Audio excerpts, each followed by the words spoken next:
Hello students, आज हम बात करने जा रहे हैं करंट इलेक्ट्रिसिटी की। जैसा कि हम सभी जानते हैं कि इलेक्ट्रिक करंट जो है वो चार्ज के फ्लो होने के कारण ही किसी कंडक्टर में फ्लो होता है। हमने बहुत बार पढ़ा भी है कि यदि चार्ज फ्लो होते हैं तो ही इलेक्ट्रिक करंट जो है वो फ्लो होगा। जैसे कि इंसुलेटर है, इंसुलेटर के अंदर चार्ज फ्लो नहीं होते हैं, फ्री इलेक्ट्रॉन नहीं होते हैं। चार्ज फ्लो नहीं होने के कारण इलेक्ट्रिसिटी करंट फ्लो नहीं करता है ना। अब हम बात करें, जैसे हमने पिछले वाले चैप्टर में भी पढ़ा था कि जब हम किसी दो कंडक्टर को जिनके पोटेंशियल डिफरेंस अलग अलग हैं, यदि उन्हें हम क्या कर देते हैं, वायर से ज्वाइन करते हैं, जैसा कि डायग्राम में बताया गया है, तो इलेक्ट्रॉन जो है वो फ्लो करने लगेंगे लो पोटेंशियल से हाई पोटेंशियल की ओर। हम कह सकते हैं कि करंट फ्लो करेगा कंडक्टिव वायर में। यदि कोई फ्री इलेक्ट्रॉन जो हैं यदि वो फ्लो कर रहे हैं तो इसका मतलब ये होगा कि करंट भी क्या कर रहा है, फ्लो कर रहा है। करंट जो फ्लो होगा वो हाई पोटेंशियल से लो पोटेंशियल की तरफ होगा, और जो फ्री इलेक्ट्रॉन का जो फ्लो होगा वो किधर से किधर होगा, लो पोटेंशियल से हाई पोटेंशियल की ओर होगा। और इलेक्ट्रिक करंट की यदि हम मेज़र की बात करें तो वो किससे मेज़र कर सकते हैं, rate of flow of charge. मतलब कि किसी चार्ज के फ्लो होने का जो रेट है वही इलेक्ट्रिक करंट को हम उससे ही रिप्रेजेंट कर सकते हैं, माप सकते हैं, मेज़र कर सकते हैं। सिंपल सा अब हम समझें, एक लाइन में समझने की कोशिश करते हैं। The amount of charge that flow per second through a cross section of conductor. किसी कंडक्टर में एक सेकेंड में जितने इलेक्ट्रॉन फ्लो होते हैं is called electric current flowing in that conductor. तो वो ही इलेक्ट्रिक करंट कहलाएगा उस कंडक्टर का। मान लिया जाए किसी चार्ज में मान लिया जाए कि किसी कंडक्टर में क्यू चार्ज जो है वो फ्लो कर रहे हैं और टी टाइम में, जिसे हम यहाँ पे एक फार्मूला देख रहे हैं कि इलेक्ट्रिक करंट जो है उसे हम आई से रिप्रेजेंट कर रहे हैं। तो एक हमारे पास एक इक्वेशन तैयार हो गई, एक फार्मूला तैयार हो गया कि electric current equal charge upon time. क्या हो गया, I equal Q upon T, कि जितने सेकंड में किसी टाइम में क्यू चार्ज क्या कर रहे हैं, फ्लो कर रहे हैं, तो उसे हमने क्या कहा, इलेक्ट्रिक करंट कहा, है ना। इलेक्ट्रिक करंट की यदि यूनिट की बात की जाए तो इसकी यूनिट होगी एम्पेयर। करंट की यूनिट क्या होती है, एम्पेयर होती है। मान लिया जाए यदि किसी सर्किट में एक सेकंड में एक कूलाम चार्ज जो है वो फ्लो कर रहे हैं, एक सेकंड में एक कूलाम चार्ज फ्लो कर रहे हैं किसी कंडक्टर में, किसी सर्किट में, तो हम उसे 1 एम्पेयर का करंट कह सकते हैं। क्या कहेंगे, 1 एम्पेयर का करंट कहेंगे। इसे कैपिटल ए से भी हम डिनोट करते हैं।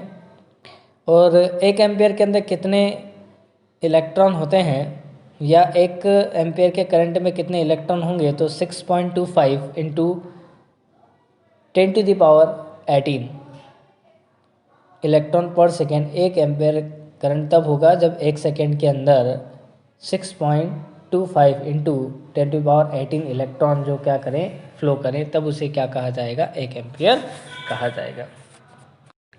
अब हम बात कर रहे हैं करंट डेंसिटी की।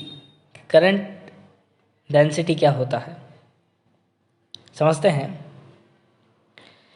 If current is uniform distributed on the cross section of conductor, the current flowing on unit area of the cross section of conductor is called the current density at that point of cross section.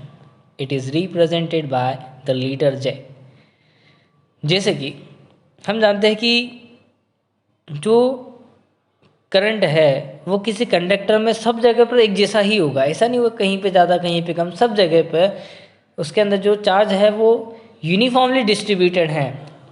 Cross section में पूरा area में एक जैसा ही uniform तरीके से ही वो क्या है, डिस्ट्रीब्यूटेड है, मतलब बटे हुए हैं।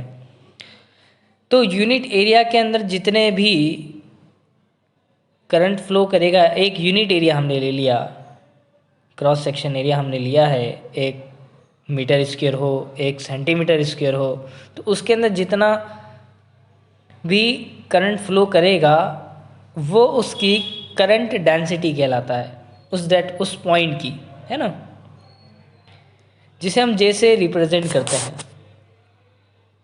तो एक फार्मूला है J इक्वल आई अपॉन ए, J इक्वल आई अपॉन ए, आई का फार्मूला है Q अपॉन टी, तो क्या हो गया J equal Q upon T upon A, और इसको और सॉल्व करेंगे तो क्या हो जाएगा Q अपॉन ए टी, है ना। अब हम देखें कि करंट डेंसिटी की जो एसआई यूनिट है वो क्या होती है, एम्पियर पर मीटर स्क्वायर। क्या होता है, एम्पियर पर मीटर स्क्वायर, या एम इन्वर्स भी हम उसे कह सकते हैं। करंट डेंसिटी जो है एक वेक्टर क्वांटिटी होती है ना। अब हम बात करने जा रहे हैं ओम्स लॉ की। हमने अभी तक पढ़ा है कि जब भी हम किसी कंडक्टर के क्रॉस एंड पर जब हम पोटेंशियल डिफरेंस जो है वो अप्लाई करते हैं तो उसके अंदर करंट फ्लो होने लगता है कंडक्टर में, है ना। इन 1862 में जो जर्मन साइंटिस्ट हैं डॉक्टर जॉर्ज साइमन ओम, उन्होंने एक लॉ एक्सपेरिमेंट के थ्रू इस्टेब्लिश किया जिसके अंदर कहा गया कि if the physical condition of a conductor do not change, the ratio of the potential difference applied cross its end to the current flowing in it. It is constant, which is called the resistance of that conductor. यदि किसी physical conductor किसी भी physical condition, किसी भी conductor की जो physical condition है यदि उसे हम चेंज नहीं करते हैं, उसका रेशो किसका, पोटेंशियल डिफरेंस का, जो उसके क्रॉस एंड पर हमने लगाया हुआ है वो पोटेंशियल डिफरेंस, उसके अंदर फ्लो होने वाला जो करंट है, उन दोनों का जो रेशो है वो क्या होगा, कांस्टेंट होगा। और ये कांस्टेंट ही क्या कहलाएगा, रेसिस्टेंस कहलाएगा। क्या कहलाएगा, उस कंडक्टर का रेसिस्टेंस कहलाएगा। जैसे कि हमने V पोटेंशियल डिफरेंस हमने क्या करा है, क्रॉस एंड पर हमने लगाया हुआ है, और I करंट उसके अंदर फ्लो हो रहा है, तो क्या होगा, V upon I equal constant R, और V upon I equal R। Clear.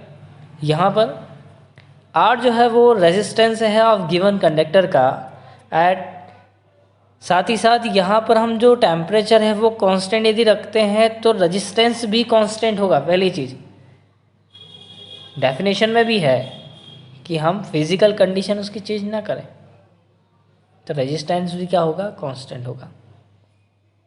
आगे देखते हैं, ये रेजिस्टेंस की जब हम बात कर रहे हैं तो ये एक तरह की प्रॉपर्टी है उस कंडक्टर की। उसकी प्रॉपर्टी इस तरीके की है कि जब भी उसके अंदर से कोई करंट फ्लो करता है तो उस करंट को रोकने की कोशिश हर कंडक्टर करता है, तो ये उसकी प्रॉपर्टी है। रेजिस्टेंस का ऐसा यूनिट ओम होता है जिसे सिंबल ओम से डिनोट करते हैं।